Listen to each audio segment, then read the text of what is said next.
الكريم. تفضل.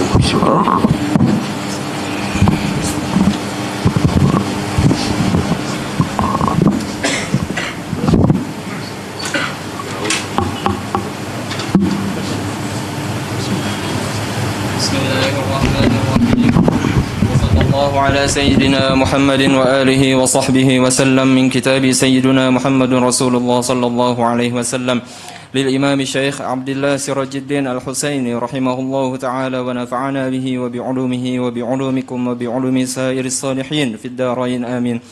إلى قوله رضي الله عنكم وعنا بكم نظافته صلى الله عليه وسلم وأمره بالنظافة. كان صلى الله عليه وسلم أنظف خلق الله تعالى بدنا وثوبا وبيتا ومجلسا، فلقد كان بدنه الشريف صلى الله عليه وسلم نظيفا وضيئا، كما تقدم في حديث هند بن أبي هالة أنه صلى الله عليه وسلم أنوار المتجرد، وذلك أن أعضاءه المتجردة عن الشعر والثوب هي في غاية الحسن ونصاعة اللون، وفي هذا دليل نظافته صلى الله عليه وسلم. وكما ورد في الحديث كأن عنقه جيد دمية في صفاء الفضة. وروى الترمذي عن أبي الطفيل أنه قال: كان رسول الله صلى الله عليه وسلم أبيض مليحا مقصدا، أي متوسطا بين الطول والقصر متوسطا بين الطول والقصر. وروى الترمذي عن ابن أبي جحيفة عن أبيه قال: رأيت النبي صلى الله عليه وسلم عليه حلة حمراء كأني أنظر إلى بريق ساقيه، وذلك لأن ثوبه صلى الله عليه وسلم كان إلى أنصاف ساقيه تحت الركبة، وإن طيب عرفه وعرقه صلى الله عليه وسلم لهو أكبر دليل على نظافة جسمه صلى الله عليه وسلم.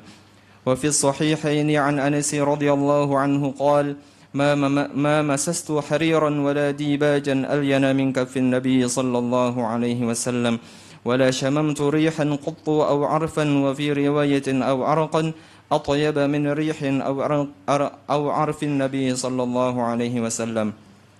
وعن أبي كرصافة قال: لما بيعنا رسول الله صلى الله عليه وسلم أنا وأمي وخالتي ورجعنا من عنده منصرفين، قالت لي أمي وخالتي: يا بني ما رأينا مثل هذا الرجل، ولا أحسن منه وجها ولا أنقى ثوبا ولا أنين كلاما، ورأينا كأن النور يخرج من فيه، فهو صلى الله عليه وسلم أنظف خلق الله بدنا وأنقاهم ثوبا، وكان صلى الله عليه وسلم يستاك حين خروجه ودخوله منزله. صلى الله وسلم بارك عليه وعلى آله وأصحابه.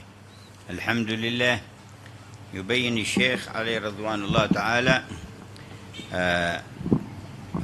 حالة من حالات رسول الله صلى الله عليه وسلم وجزءا من أوصافه، وذلك في قوة النظافة وتمامها، وذلك أنه في الظاهر وفي الباطن أنظف خلق الله صلوات ربي وسلامه عليه.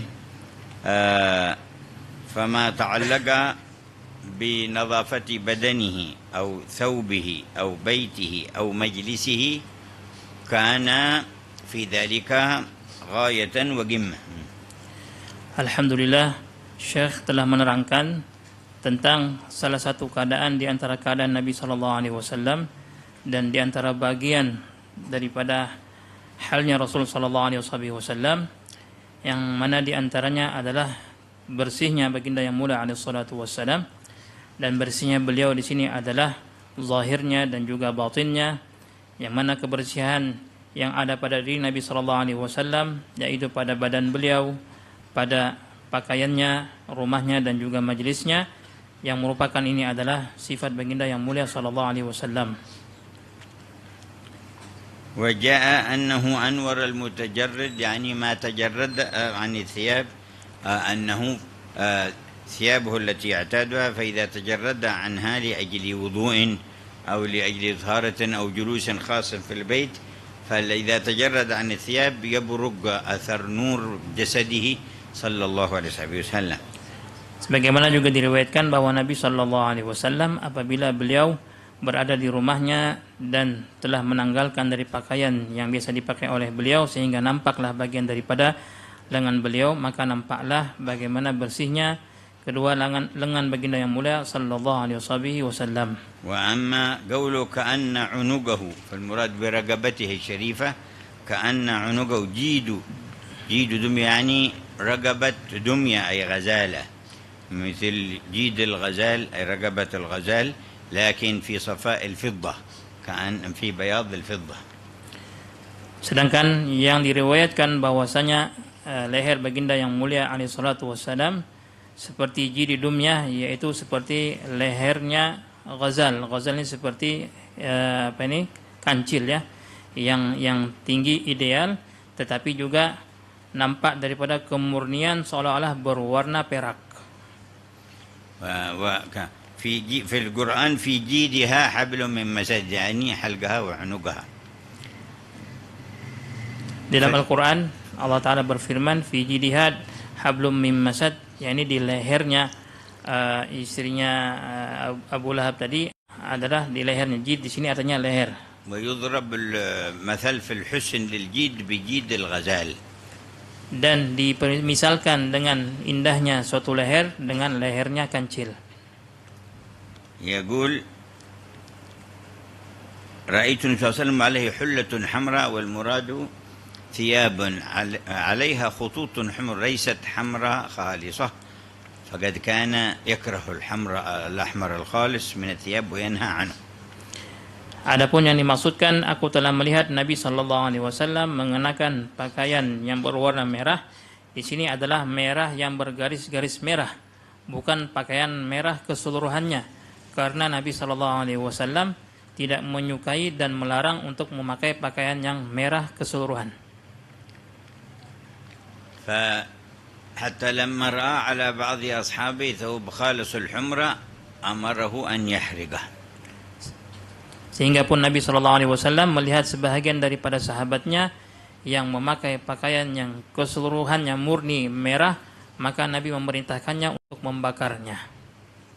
ومما ظهر في القرن الماضي من الملحدين من الشيوعية أن جعلوا شعارهم الأحمر الخالص والنجمة الحمراء والثورة الحمراء وكل شيء عندهم أحمر خالص. Dan di antara syiar ataupun lambang beberapa abad yang terakhir yang lalu, di antara lambang orang-orang yang mulhid, yang ateis, dan mereka adalah orang-orang komunis, bahwa saja bendera mereka merah dan juga hal-hal yang mereka kaitkan senantiasa dengan berwarna merah. وقد نهى عن الأحمر الخالص من قبل 1400 سنة.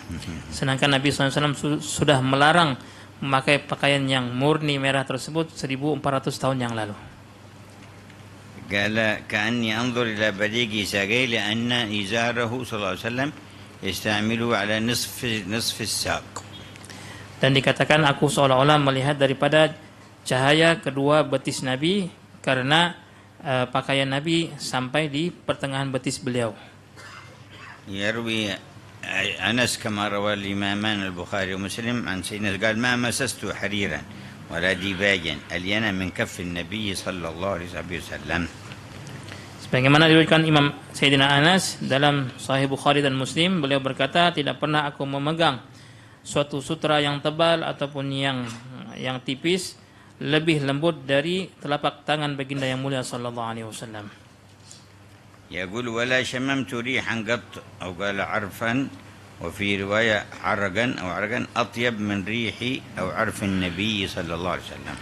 Dan beliau juga berkata, dan tidak pernah aku mencium aroma yang dalam riwayat yang lain keringat peluh yang lebih wangi daripada aroma baginda yang mulia sallallahu alaihi wasallam. وذكر حديث أبي قرصافة في مبايعته للنبي صلى الله عليه وعلى آله وصحبه وسلم هو وأمه وخالته. Dan juga di sini beliau meriwayatkan hadis Abu Qirsafah ketika beliau membaiat Nabi sallallahu alaihi wasallam, beliau bersama dengan ibunya dan juga bibinya. وكانوا إذا بايعه الرجال مدوا أيديهم إليه وصافحوه. Dan waktu ketika itu apabila berbaiat, lelaki akan bermusafahah dengan yang dibaiat. وكان يبايع النساء كلاما من دون أن يصافح أحد منهن. Apabila Nabi membaiat salah seorang daripada wanita, Nabi membaiatnya dengan ucapan saja tanpa menyalami salah seorang di antaranya. ولما مدت بعض النساء عند البيعة يدها قال صلى الله عليه وسلم إني لأصافح النساء إنما أبايعهن كلاما.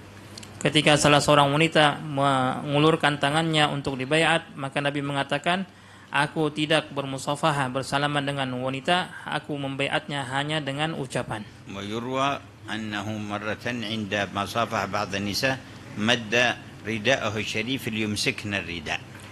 Diriwayatkan juga pada kesempatan yang lain, Nabi tatkala membaiat, maka Nabi memegang di ujung daripada selendang rida dan ujungnya lagi wanita yang memegangnya. وقال في التحذير من مصافحة المرأة الأجنبية لأن يطعن أحدكم بمخيط في عينه خير له من أن يتمس يده إذا امرأة لا تحل له. Dalam ancaman Nabi SAW bersalaman dengan yang bukan muhrim, sabdanya beliau, andaikanlah mata kalian dicucuk dengan satu jarum, lebih baik daripada tangan kalian menyentuh wanita yang tidak halal bagimu. فجلس أبو قرصافة وأمه وخالته عند النبي صلى الله عليه وسلم وبايعوه على الإسلام والدين والتقوى فلما رجعوا من عنده قالت له أمه وخالته هذا الكلام. Maka ketika Abu Qurfusah bersama ibunya dan bibinya membaiat Nabi sallallahu alaihi wasallam atas Islam, atas agama dan juga atas takwa, maka sekembalinya mereka dari baiat tersebut berkata kepadanya ibunya dan bibinya ucapan yang berikut ini. قالت يا بني أمه وخالته يقولون له يا بني ما رأينا مثل هذا الرجل ولا أحسن منه وجها. Berkata ibunya kepadanya, wahai anakku, kami tidak pernah melihat seperti lelaki ini dan tidak pernah melihat seindah wajahnya ولا أنقى ثوبا dan tidak pernah melihat sebersih dari pakaiannya ولا ألين كلاما dan tidak ada yang lebih lembut dari kalamnya. ورأينا كأن النور يخرج من فيه يعني عندما يتكلم كأنما النور يخرج من بين ثناياه صلى الله عليه وسلم. Dan kami melihat sesungguhnya seolah-olah cahaya keluar di antara kedua bibirnya ketika dia berbicara. قال وكان صلى الله عليه وسلم يستاك حين خروجه ودخوله المنزل فهو من السنن المهجورة الآن عند أكثر المسلمين عند دخول البيت والخروج منه استياك. Diriwayatkan juga Nabi SAW akan bersiwak ketika beliau masuk dan keluar dari rumahnya, dan sunnah ini adalah sunnah yang banyak ditinggalkan oleh kaum muslimin, yaitu menggunakan atau memakai siwak ketika keluar dan masuk ke dalam rumah. قرأ بعد. بسم الله الرحمن الرحيم. أعطى السماء. الله على سيدنا محمد وآله وصحبه وسلم إلى قوله رضي الله عنكم وعن نبيكم أمره صلى الله عليه وسلم بالنظافة كان يأمر بالنظافة ويحث عليها ويحذر من الوساخة وقد جاء ذلك منه على وجوه متعددة. أولا بيانه صلى الله عليه وسلم أن من مبادئ الإسلام النظافة. روى الترمذي عن سعد رضي الله عنه أن النبي صلى الله عليه وسلم قال إن الله تعالى طيب يحب الطيب نظيف يحب النظافة كريم يحب الكرام جواد يحب الجود فنظفوا أفنيتكم ولا تشبهوا باليهود. وعن سليمان بن صراد أن رسول الله صلى الله عليه وسلم قال استاقوا وتنظفوا وأوتروا فإن الله عز وجل وتر يحب الوتر. وروى الخطيب وغيره أن عائشة رضي الله عنها أن النبي صلى الله عليه وسلم قال إن الإسلام نظيف فنظفوا فإنه لا يدخل الجنة إلا نظيف. وعن أبي هريرة رضي الله عنه مرفوعا تنظفوا بكل ما استطعتم فإن الله تعالى بنى الإسلام على النظافة ولا يدخل الجنة إلا كل نظيف. ثانيا حثه صلى الله عليه وسلم على نظافة البدن بشتى وسائل النظافة، فمن ذلك أمره صلى الله عليه وسلم بالغسل وتحذيره من ترك ذلك. روى الإمام أحمد عن جابر رضي الله عنه أن النبي صلى الله عليه وسلم قال: على كل رجل مسلم في كل 7 أيام غسل يوم وهو يوم الجمعة. يذكر لنا في هذا أمر النبي أمته بالنظافة. Dalam bab ini beliau menyebutkan perintah Nabi SAW kepada umatnya untuk melakukan kebersihan وحثهم عليها dan mengajak mereka untuk hal itu. بالتحذير من الوساخة. Dan Nabi memperingati mereka tentang hal yang jorok. ثم ذكر لنا أوجها متعددة مما جاءت به الشريعة يتعلق بنظافة الإنسان.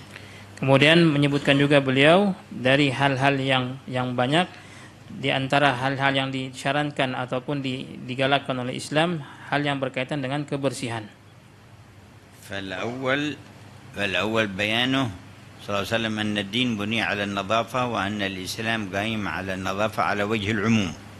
Yang pertama, penerangan Nabi SAW bahwasanya Islam mengajak kepada kebersihan dan Islam ditegakkan dengan kebersihan tersebut dengan secara umum. ومنه حديث الترمذي عن سيدنا سعد رضي الله عنه يقول إن الله تعالى طيب يعني مقدس منزه عن كل ما لا يليق بجلاله. يحب طيب نظيف أيضا بمعنى التقديس والتنزيه. يحب النظافة.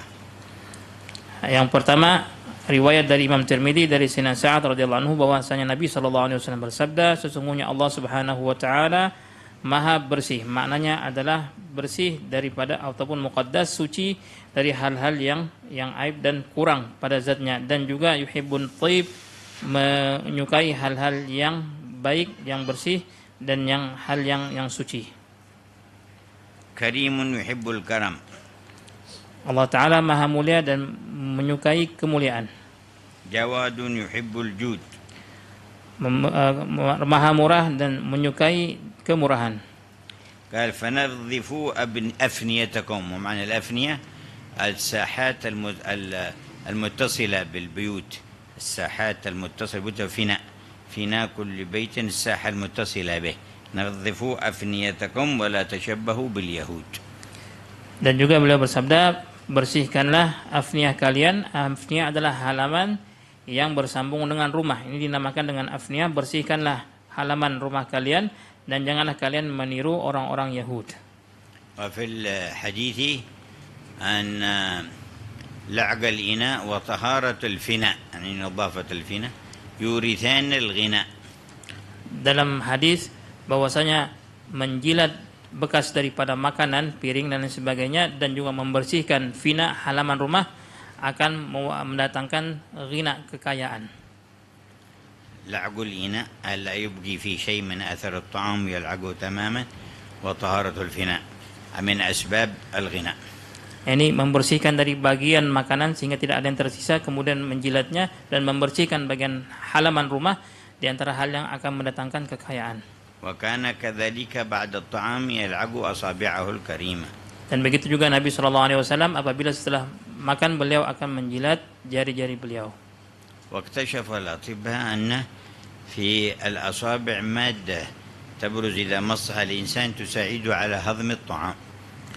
Dibuktikan oleh para ilmuwan medis bahwasanya di telapak tangan, di jari-jari ini ada enzim yang akan memudahkan untuk mencerna makanan yang ada di dalam perut. وأكثر هذه المادة في الثلاثة الأصابع الإبهام والسبابة والوسطى. Dan enzim ini lebih banyak terdapat di bagian jempol, jari telunjuk dan jari tengah. وهي التي كان يأكل بها في أكثر الطعام.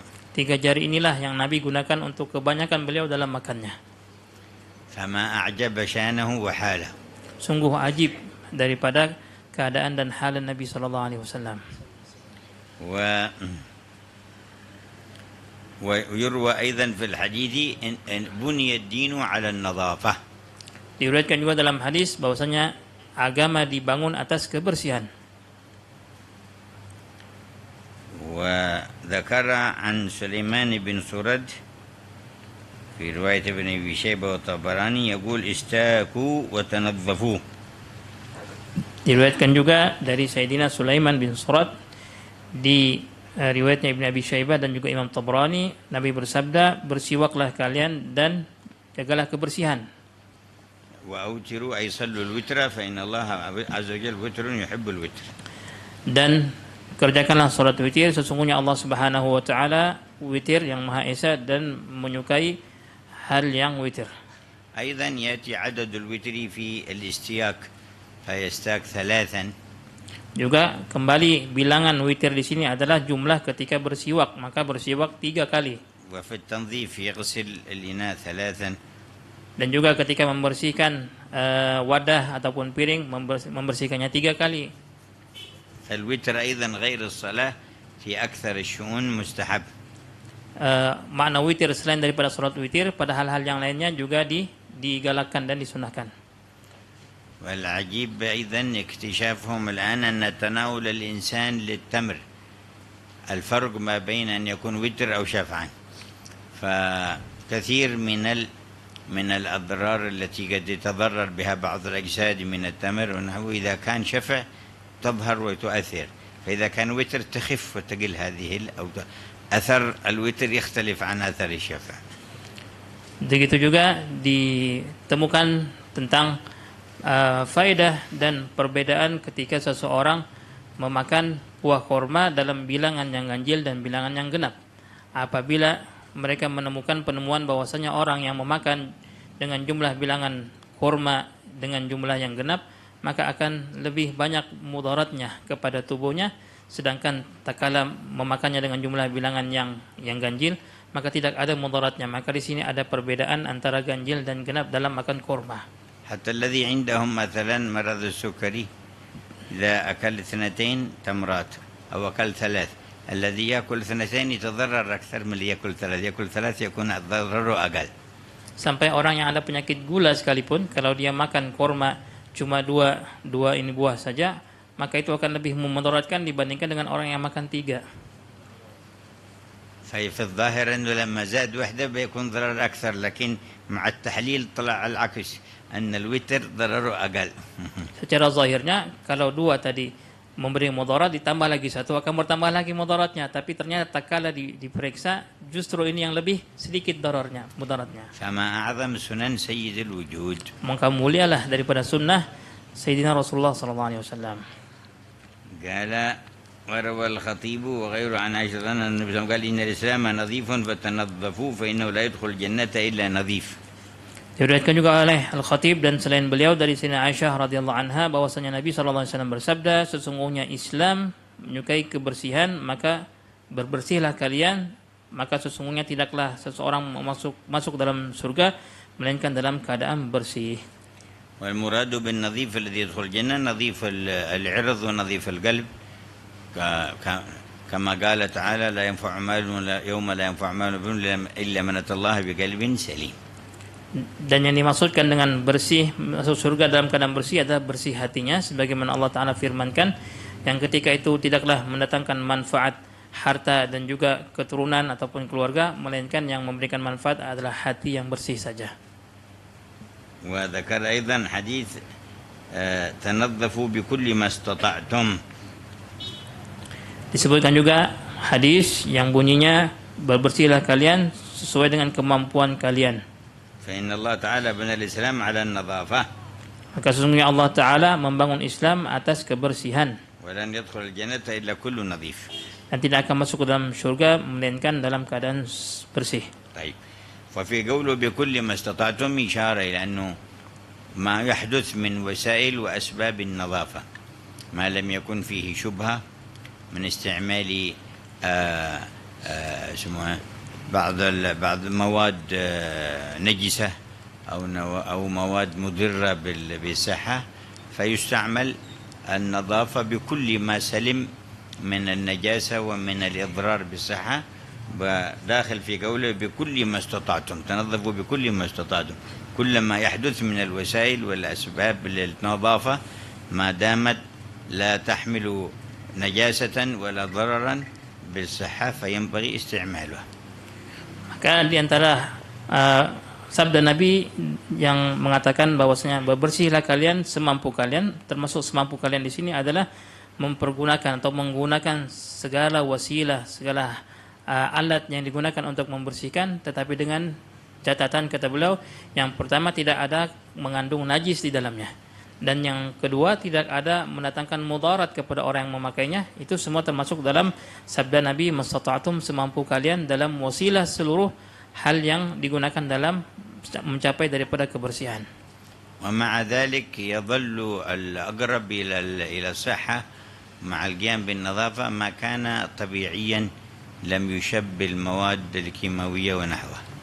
Dan dengan itu juga, dengan dua dhabit tadi kata beliau, maka setiap hal yang digunakan dari alat kebersihan ini, selama itu lebih dekat kepada alat tradisional, ya, yang yang digunakan itu lebih baik daripada hal-hal yang bercampur dengan kimia.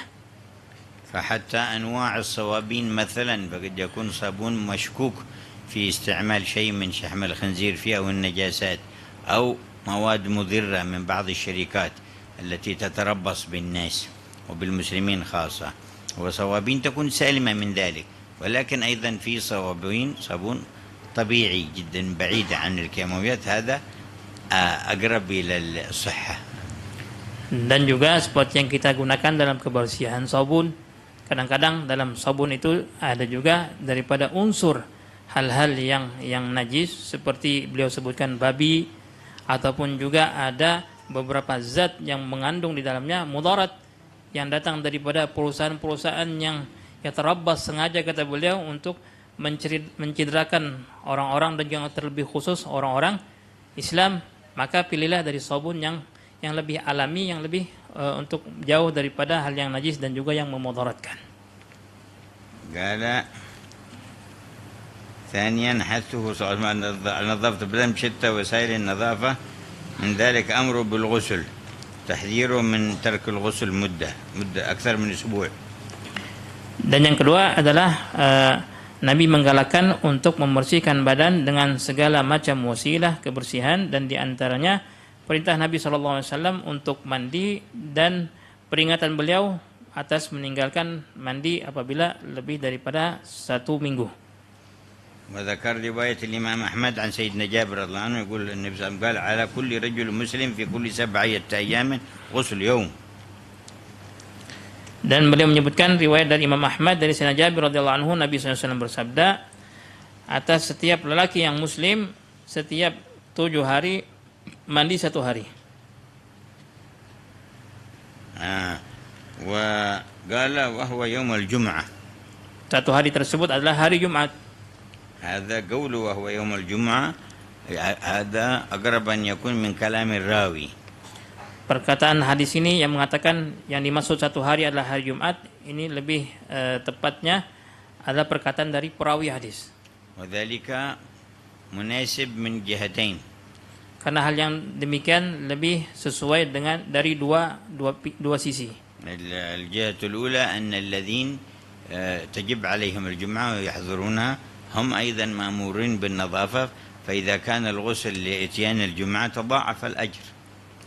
Mereka yang diwajibkan dalam syariat untuk sholat Jumat, kemudian mereka melaksanakan Jumat dan mandi untuk Jumat, maka akan lebih lagi berlipat ganda pahala mereka. والوجه الثاني والمناسبة الثانية أنه يوم الجمعة أفضل أيام الأسبوع، فإذا كان المسلم يتنظف ويغتسل في يوم فاليوم الأولى هو اليوم الأفضل وهو يوم الجمعة. Dan dari sisi yang kedua dipandang bahwasanya hari Jumat adalah sebaik-baik hari sepanjang minggu, maka alangkah baiknya dia mandi pada hari yang sebaik-baik dalam 1 minggu itu. ولكن سنية الغسل أيضا كل 7 أيام سواء كان يحضر الجمعة أو لا يحضر الجمعة رجل أو امرأة، فيسن للمسلم أن لا تمر عليه 7 أيام إلا واغتسل للنظافة. Begitu halnya juga entah dia seorang yang wajib bagi Jumat, lelaki ataupun perempuan, maka tidaklah kurang daripada satu minggu ini 7 hari dia mandi dalam satu harinya. وقال يمكن للمؤمن أيضا إذا أراد حضور الجمعة أن ينوي الغسل لحضور الجمعة وليوم الجمعة لأنه يوم مشرف كما قيل بالسنية الاغتسال فيه وللأسبوع فينوي الثلاثة معا. Maka setiap orang yang mandi di hari Jumat dia berniat dengan 3 niat kata beliau. Yang pertama niatnya untuk menghadiri Jumat. Yang kedua mandinya untuk memuliakan hari Jumat. Dan yang ketiga mandinya untuk melaksanakan sunnah mandi sekali dalam 7 hari. بعد الأذان الله أكبر الله أكبر.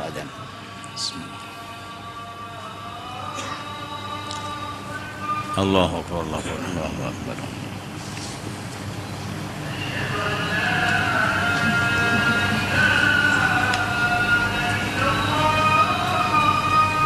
أشهد أن لا إله إلا الله أشهد أن لا إله.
سيدنا محمد تقدير وشرف وتابع بعض منكم محمد أنك تغنى يا أرحم الراحمين اغفر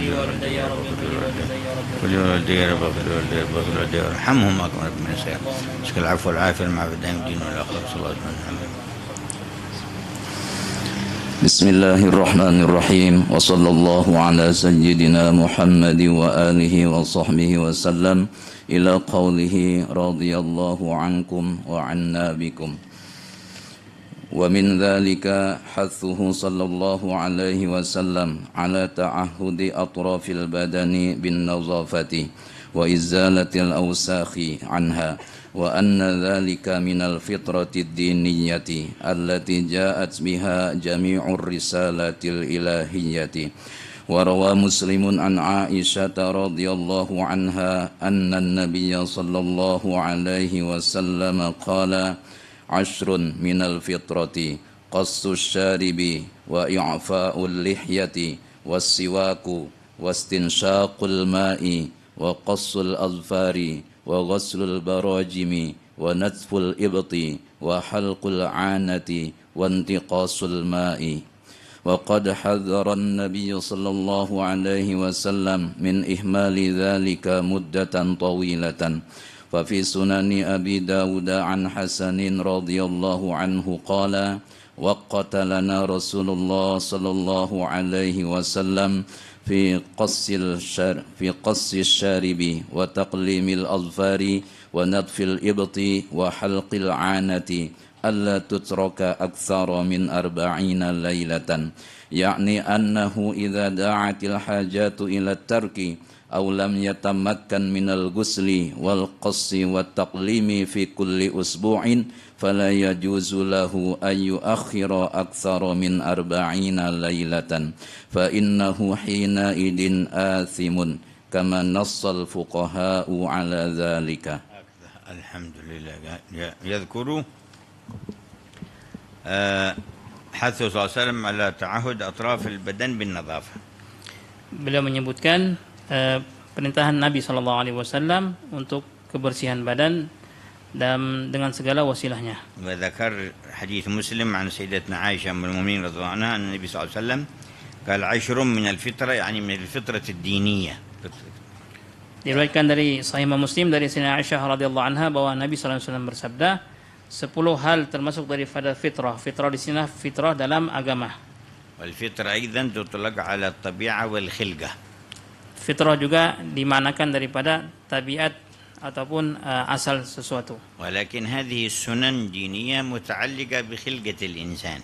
Tetapi sunnah-sunnah yang berkaitan dengan agama ini berkaitan dengan tubuh ataupun tubuhnya manusia. ذكر قص الشارب.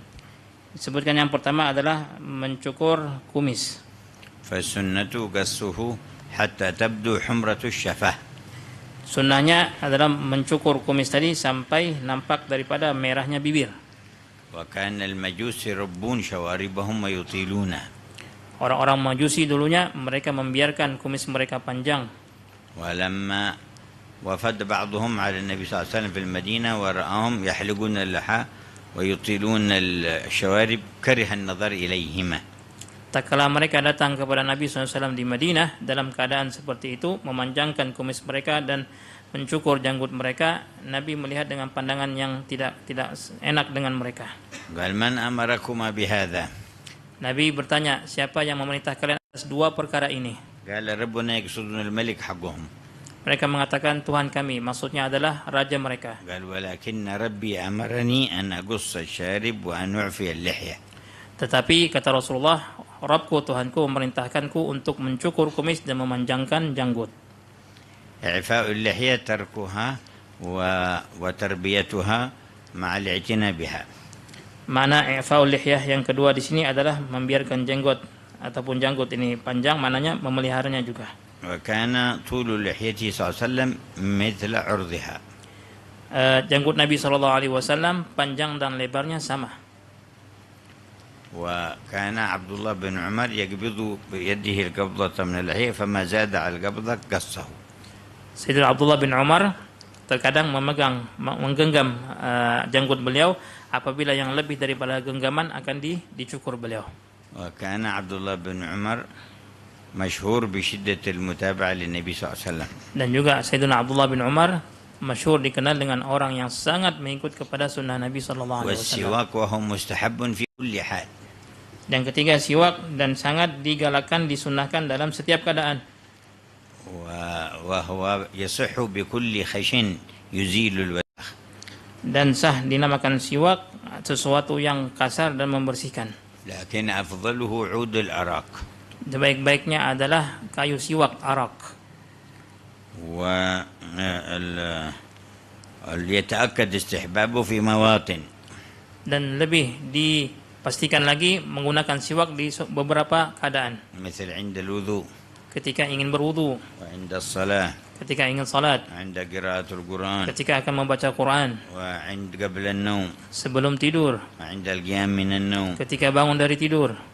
وغير ذلك من المواطن التي يتأكد فيها استعمال السواك. Dan keadaan-keadaan lainnya yang sangat ditekankan di sana untuk menggunakan siwak. واستنشاق الماء يعني في الوضوء. Dan juga istinsyak, menghirup masukkan air ke dalam hidung ketika berwudu. وتسن المبالغة فيه بأن يجذب الماء بالاستنشاق بالهواء إلى أن يبلغ إلى أقصى أرنبة الأنف. Dan lebih lagi digalakkan الخياشيم. إلى dan lebih الخياشيم. dan lebih lagi digalakkan ketika istinsyak ini menghirupnya air tersebut sampai daripada khayshum, bagian pangkal pertama hidung. إلا للصائم فلا يبالغ. melainkan orang lagi yang puasa, maka dia tidak boleh bermuwalaqah. قال صلى الله عليه وسلم لبعض الصحابة وبالغ في الاستنشاق إلا أن تكون صائمة. Nabi bersabda kepada sebagian sahabat, berlebih-lebihlah kalian ketika istinsyak, melainkan kalian dalam keadaan puasa. قال وغسل البراجم. Kemudian ghusl afar. غسل البراجم العقد حق الأصابع هذه. Ghusl afar. قص الأظفار قبل وقص الأظفار أيضا سنة لليدين والرجلين. Yang berikutnya adalah memotong kuku untuk tangan dan juga kaki. وأن يقصها في الاثنين أو الخميس أو الجمعة أفضل. Memotong kuku tadi di hari Senin ataupun Kamis ataupun Jumat lebih afdal. وكيفية قص أصابع الرجلين أن يبدأ بخنصر الرجل اليمنى ويمشي على الترتيب إلى خنصر الرجل اليسرى. Dan kaifiatnya adalah memotong kuku kaki dari kelingking yang sebelah kanan terus sampai ke kelingking yang kaki kiri. أما أظافر اليدين فلها كيفيتان. Adapun dalam memotong kuku tangan ada dua kaifiat. فالأولى أن يبدأ أيضا على الترتيب لكن ببسط الكفين بيجعل باطنهما نحو السماء فيبدأ بالسبابة ويمشي إلى الخنصر ثم يقص الإبهام ثم يعود إلى اليسرى بالترتيب من عند الخنصر إلى الإبهام. Tertibnya juga sama seperti kaki, hanya saja menengadahkan kedua telapak tangan ke langit seperti ini, kemudian memulainya daripada telunjuk sampai ke kelingking tangan yang kanan, kemudian kembali ke jempol yang kanan. Kemudian untuk yang kiri dimulai dari kelingking yang kiri terus sampai ke jempol yang kiri. والكيفية الثانية أن يبدأ بقص الخنصر. Kaifiat yang kedua adalah memulai daripada memotongnya dari kelingking yang kanan. ثم يقفز إلى الوسطى. Kemudian meloncat ke jari yang tengah. ثم يقفز إلى الإبهام. Kemudian loncat ke jari jempol. ثم يرجع إلى البنصر. Kemudian kembali ke jari manis. ثم يختم بالسبابة. Kemudian terakhir yang kanan dengan jari telunjuk. على ترتيب خوابس. Dengan ikut tertiban rumusan khawabis. الخاء للخنصر. Kha artinya khinsir الواو kelingking. للوسطى. Waw wusta jari tengah. الألف للإبهام. Al alif ibham ini jempol. الباء للبنصر. Ba untuk jari manis binsir. السين للسبابة. Sin yang terakhir sebabah jari telunjuk. خوابس. Khawabis. لكن في اليسرى أو خسب. Yang untuk jari kiri rumusnya au khasab. يبدأ بالإبهام. Yang pertama dari ibham dari jari jempol. ثم الوسطى. Kemudian jari tengah. ويقفز إلى الخنصر. Kemudian jari kelingking. وثم السبابة. Kemudian jari telunjuk. ويختم بالبنصر. Yang terakhirnya dengan jari manis. ويروى في هذا حديث ضعيف من قلم أظافره معكسا منكسا لم يصبه برص. Diriwayatkan dalam hadis yang dhaif, barang siapa yang memotong kukunya dengan cara seperti ini terbalik, maka tidak akan ditimpa penyakit kusta, baros. فمعنى معكسا منكسا على هذا الترتيب خوابس أو خسب. Mananya terbalik daripada dalam cara memotongnya tadi mengikut daripada rumus yang disebutkan beliau khawabis dan au khasab.